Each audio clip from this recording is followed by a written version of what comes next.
You just don't know. And with this being said, hello and welcome back to the next episode of the Self-Development with Tactics podcast. And I'm pretty fucking happy to be here again.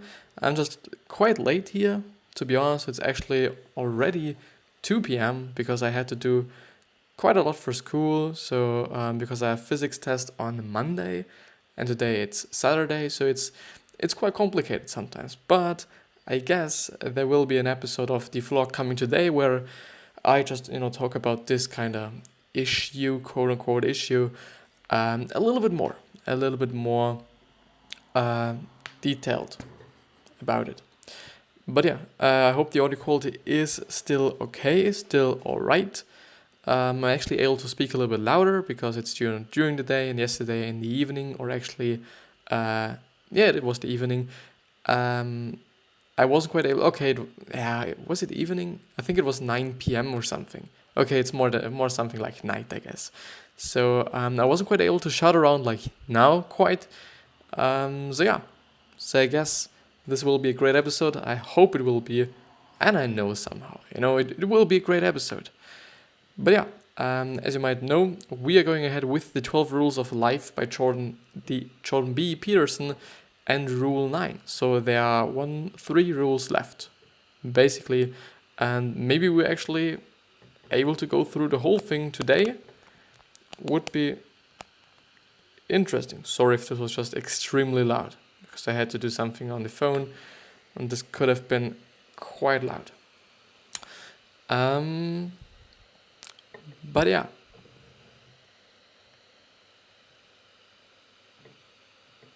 yeah. Is it working like I wanted to? So I think I'll just go ahead with Rule 9. And Rule 9 is, assume that the person you are listening to might not know something you don't. Might know something you don't. And, let's be honest, chances are pretty high that it is like this. So people talk because this is how they think. And it is also like what they just like. People really like to talk. They just really do. And I don't know, you might have recognized it yourself. People really like to talk about themselves, what they're doing, what difficulties they have, what they have overcome, and whatsoever. But that's nothing bad. I do not want to say that this is just the baddest shit you could ever do. No, completely not. There are also some people who just like to listen. And I would totally suggest you to listen more than you might be doing right now in your life. So they explore past events, discover how they feel about it, stimulate the world, and plan how to act in it. Simulate the world and plan how to act in it. They can figure out what stupid things they shouldn't do, then not to them. Shouldn't do, then not to them. They formulate the problem they're struggling with before designing a solution. Some people think or can think alone and have internal conversations with themselves. This is more difficult than talking out loud with another person. It requires you to model other points of view, in effect being multiple people at the same time. Have the models disagree and resolve the disagreement. This is demanding, requiring you to tolerate conflict and adjust your perceptions of the world internally. Thus, many people prefer to talk to a listener. They organize their brains with conversations. Which is actually also one of the things that I learned in one book somewhere, I guess. And I think I actually just also was covering it on the channel, but I do not know now. I really don't know. But the thing that he was talking about was that that you could actually also help the person that is talking, because he just said in the summary, they organize their brains with conversations. And this is basically the same thing as he in the other book said. That you could, as a listener, help the other person, so the talker, I would say now, you could help this person to really organize his or her or their brain way better by asking questions like, did you mean it like this? Or, was it like this way? Could you describe this a little bit more? And just asking questions that are somehow going into the detail and also summarizing it. You being like, okay, this means that you just, did this and that so that this comes out, right? And then he either says yes or says no. And I guess when he says no, or she actually says no, and maybe this person actually realizes, okay, I haven't communicated it in a great way or in a great enough way so that people understand it. And maybe this just makes him or her more able to organize his or her thoughts a little bit better, because you know how other people just think about it and interpret it and whatsoever. So it totally makes sense for me. It totally does. And thus arises the classic stereotype in how men and women treat conversation differently.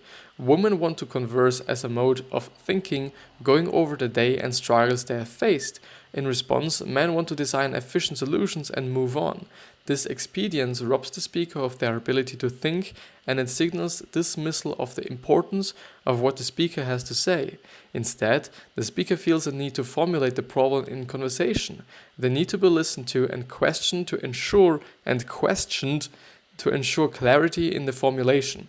Only then is there a problem that is solvable. Which is, I guess, quite the exact same thing as I was talking about, or being a little bit philosophical about. Very nice. I always like these moments when I just actually read the same things as I've been talking about, because maybe it's just somehow validates my points and kind of tells me and confirms everything and tells me, okay, it's not shit what you're talking, and your perceptions and or your feelings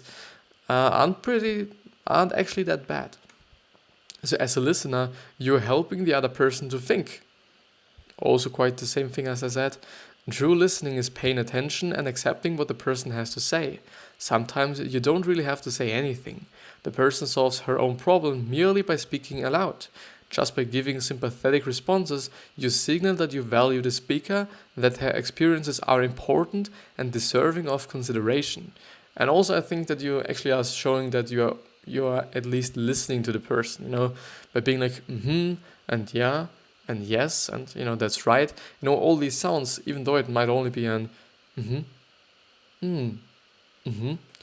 these sounds actually also just, as I read in another book again, or book summary actually, that it actually shows the other person, okay, you're listening and you're thinking with the other person, and it just seems to be some sort of a connection. At least for me, so just thinking about it as a connection. Other times you serve as the voice of common reason, helping ground the person and revealing what the other person is ignoring. Which is also true. Like, we just, even though, it is just good that you have more perspectives than one, and being able to kind of just view things in different perspectives so that you, as they said, internally can change up your mind and just be maybe as true and as near to the reality as possible. But I guess you can't really just get every single view or point of view, and therefore actually people being like, I'm seeing it in like a different way. Might be good for you because you could change your mind and you could just think about it like, okay, that's true, and this could you just, give you a little boost for your journey on, getting to the place you want to get with your thoughts, even though it definitely is not a long journey, yeah. For me, always a journey is a journey actually long? And is a trip short? Or is it just words? Yeah, never mind. We outsource the problem of our sanity. Peterson argues this is why it's an ethical imperative for parents to raise the children to be socially acceptable. Being spurned by society reduces willing conversation partners and can lead to madness. If you listen without premature judgment, people will tend to trust you and tell you everything they are thinking. Listening to someone else can often be helpful in improving your own life. It's far better to learn from another person's experiences and mistakes than to suffer them yourself or from them yourselves. Therefore, approach each conversation with the belief that your current knowledge is imperfect. And which is basically, I guess, just the sentence that really underlines the whole title of the text. Like, understand, or whatever it was, that other people might know something that you don't know. And it's totally true. We all are just somehow interested in other things. Sometimes there are similarities, of course, but I really guess, okay, you can learn from every single person. And this is always just, or also just quite tough for me if I'm just thinking about like, okay, if you're the internship guy in most companies, you can't say anything, even though like you could have experience and or just knowledge, but nobody would take you seriously. Or at least this is the picture that I have in my mind. At least. Maybe in a lot of companies it's not like this. It could be actually true. And it would be nice so that, even the internship guy or girl, whatever, their opinion and their just thoughts and their maybe knowledge and expertise they're having is as well just valuable for the company. But yeah, maybe that this just show good culture or a good company or good culture in a company. Without genuinely believing this, you will find it difficult to carry a fulfilling conversation.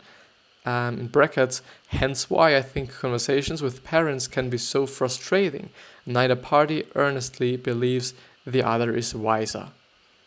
And that's completely true. That's completely true. And that kind of validates my point that I just make, I don't know, by the way,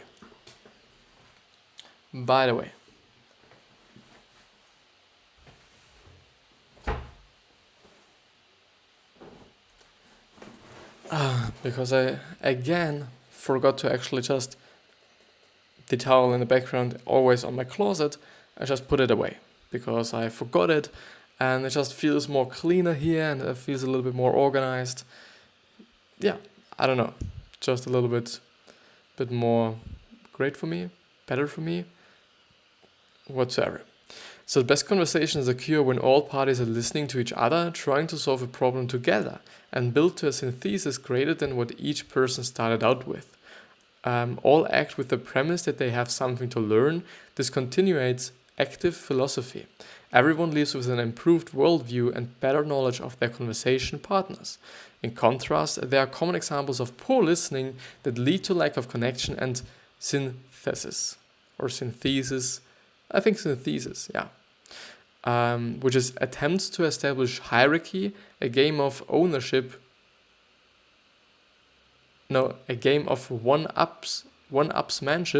in telling a better story, appearing to have a better life.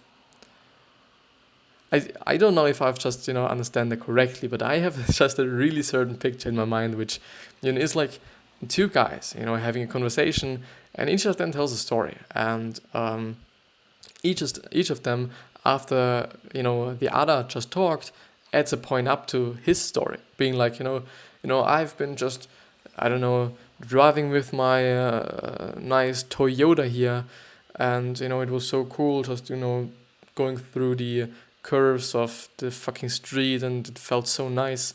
And the other person, I'm like, oh yeah, I understand you. I just drove with my Porsche. I nearly wanted to say Porsche, but actually Porsche. Through the streets, it was also very, very nice. And then the other one, oh yeah, I also once drive with a Lamborghini there, And this is just a picture that I have in my mind, at least. I don't know if this is right, but would be funny if so. At least, it's still funny, even if it's not like the point they made. Monologues enforcing one's viewpoint without opening paths for replies. These are often meant to shut off thinking in the listener. I don't exactly know. I do not have just an example for this, but I kind of think I understand it. Absent-mindedly thinking about what to say next, rather than addressing what is being said. And the last one is stubbornly disregarding what is being said out of fear of being changed. I understand this as well, but I still do not have an example or just something that I quite think about now as an example. Sound familiar? We all do this at one point or another, often to create discontent.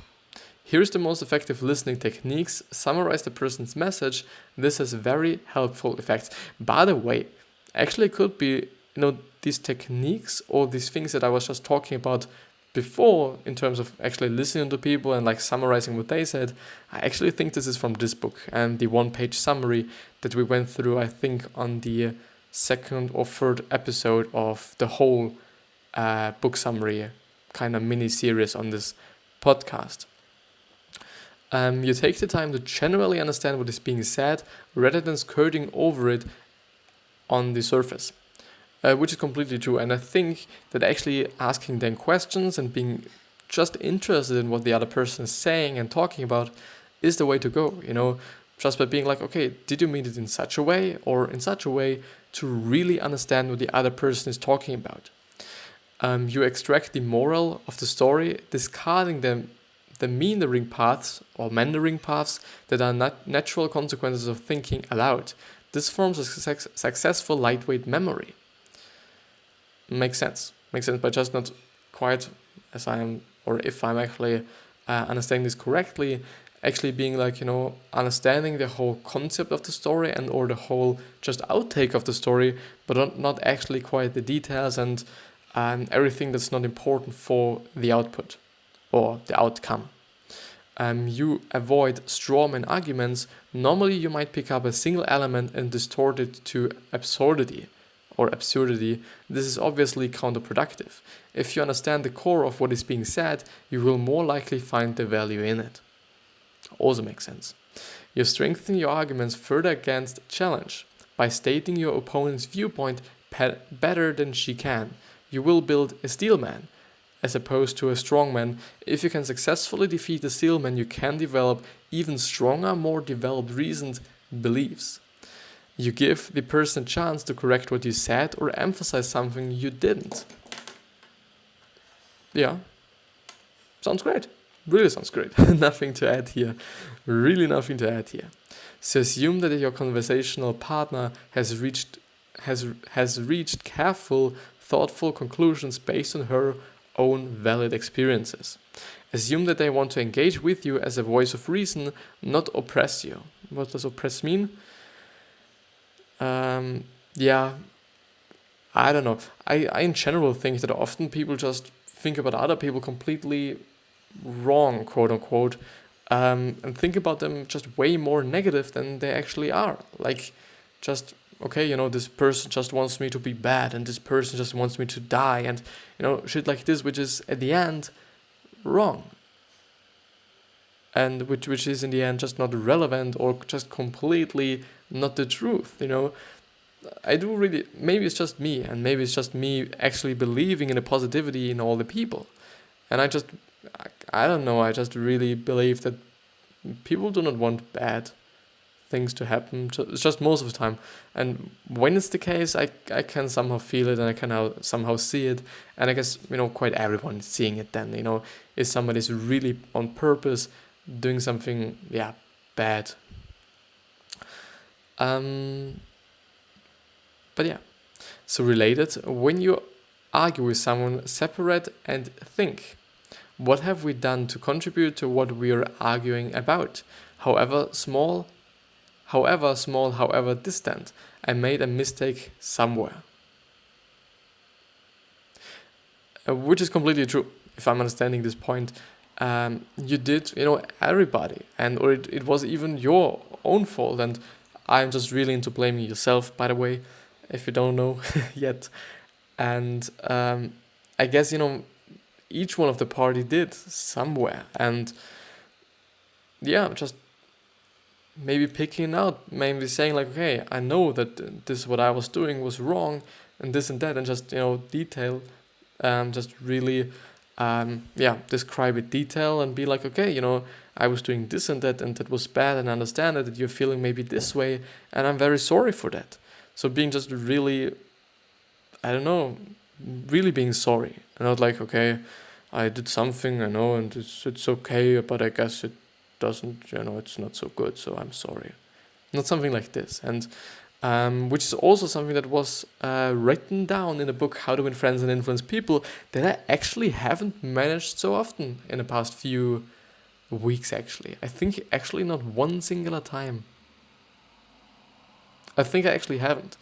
But it is a great book. If you haven't read it or haven't even read a summary of it, it is totally nice. And there's also a summary on the alanchang.com website, which is basically the same exact website that I'm on right now, which is such a great website with so fucking detailed book summaries, which is just great to go through. And I do also think that just the book summaries that are actually, so also How to Win Friends and Influence People, might be very, very, very detailed. And therefore it's very great, because I have gone through, I guess, 2 How to Win Friends and Influence People summaries up to this point, and neither one of them was just very quite, yeah, both were good. I just do not want to say that they were so bad and whatever, but the stories in the book are, at least for me, what was just really striking. And this was just the thing that was missing. You only had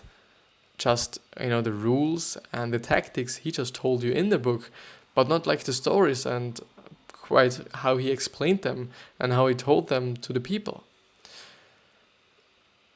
But yeah, the MISC points: good lecturers are actually conversations that happen to be given to many individuals at once.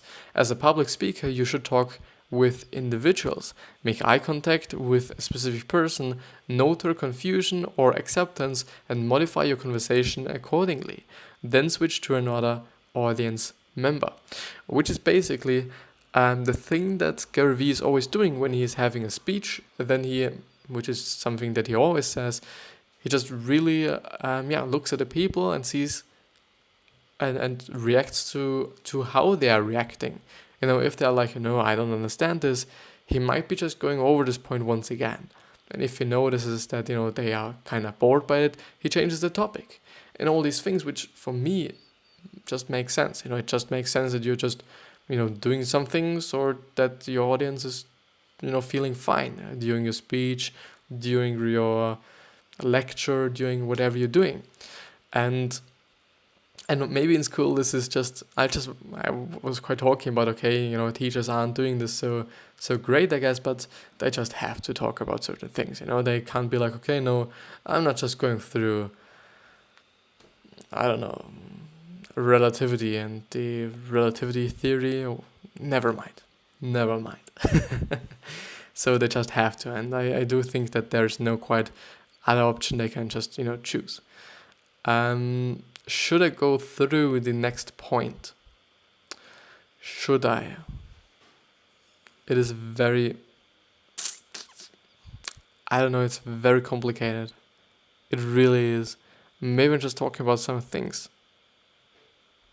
I'm just talking because I'm actually not feared, but I'm thinking about, like, in the next episode of this book, it would actually be nice to have the whole thing and not like actually a part of it, because at the end I might just, have to go through the upper part of it, once again, so that I actually get, the whole thing, and that, people have the whole understanding of it, and, I can't just be like, okay, it's totally clear that people will totally just go through this episode before the other one. But as I'm just seeing, I do have a lot of time. And I might be able to go through a great part of it. Yeah, I just start.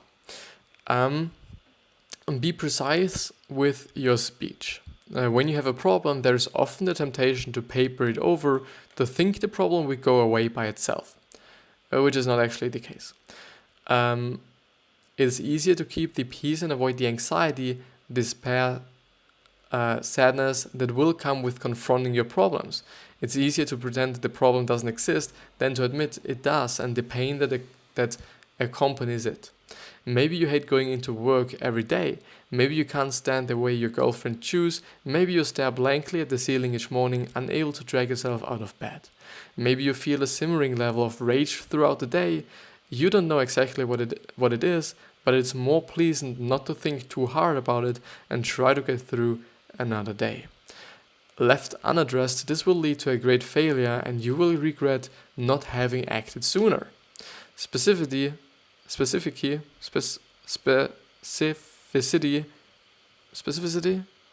never mind, turns chaos into a thing that you can deal with. If you have a vague unease, you will struggle with it until you define it explicitly and give it a material form. Once you precisely identify the issue, you will likely realize that you were far more afraid than you should have been, and you have a specific target to confront. And one of the great rules that actually stays in my mind, but I'm not quite always talking about it and thinking about it, unfortunately, but it's always somewhere, is actually the concept of writing down both outcomes. So the real negative outcomes and the real positive outcomes. Like the both worst and also best case scenarios, and just writing them down. And then being like, okay, what should I do? And then just comparing, okay, is the nightmare, which is the most negative outcome of a certain action or a certain task or whatever it is this too big, quote unquote too big, for the positive one? And if it is too big, and if it's just overwhelming the positive one, so basically your negative return will be much higher and much greater, and the actually you taking the chance is pretty dumb, because chances are pretty high that the negative outcome will be there, and if this negative outcome is so bad, I wouldn't do it. But it is also vice versa, which means that if you understand, because you've written down and you've kind of just made up your mind, if you just see that the positive outcome is way better than a negative outcome is, like for example, just talking to a person you would like to talk to, the most negative outcome would be like, okay, you fucked it up, and well, not even like this. The worst thing might be like, the conversation is somehow bad and cringy and just unnecessary. But the positive outcome is that you could actually get into a relationship, not like, a physical like one, you know what I mean? It's just, you could able to get a new friend or a new girl or boyfriend and whatsoever. So this is just really, really high. Instead of, okay, the conversation might not be good and it just would be like a little cringy or something. And because I first of all was thinking about like, this person then just, totally hates you or something, or you just come to the conclusion that person totally hates you, which I don't particularly think it will be like, So, actually just coming to the conclusion, if this is a very direct person and he or she says, okay, I just hate you, I don't want to talk to you, then it's quite bad.